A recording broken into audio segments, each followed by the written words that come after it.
Welcome to the Brass and Woodwind Shop. On rare occasions, rotors may not have the marks on them to tell you where to align them, so I will show you how to do that. The marks on the rotors and the rotor plates are called witness marks. The rotor has two marks, and usually they're 90 degrees apart. This is a fourth rotor, and some French horns have a smaller fourth rotor, and the marks are 120 degrees apart instead of 90 degrees apart. There are a few other rare occasions when they're not 90 degrees apart, but almost always they are. On the bearing plate there should be two marks, one on the side and then one in the middle that lines up to the one on the side. And on the rotor casing, usually there's one small mark on the threads of the instrument. And the mark on the casing should line up with the mark on the bearing plate. The mark on the rotor should line up halfway between the tubing. The other mark should be pointing at the one at the side of the bearing plate, so all three of these marks should line up to the midpoint between the tubing.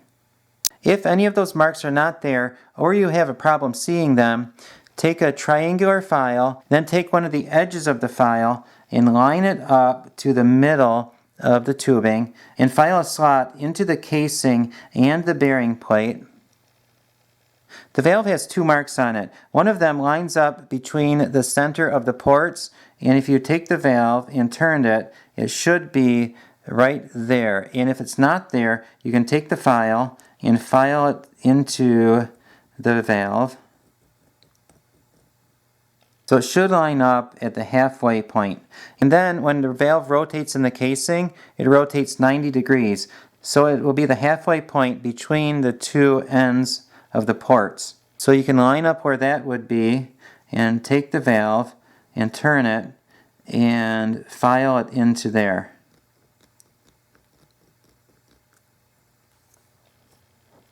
And those should be at 90 degrees. Something to be careful of is the valve lines up two ways.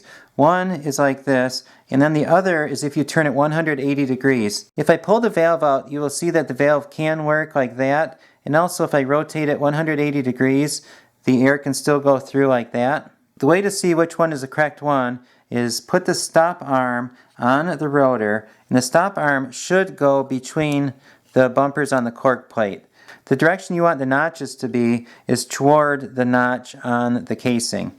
So when you cut the notches into the rotor, make sure that they are the two notches that will point towards the other notch. So it will be this way, and then if you turn it, it will be like that. When you put the bearing plate on, line up the marks, and then the other marks should line up. I hope this video has been helpful. Please subscribe for more band instrument repair videos, and also look in the description below for more rotor repair videos.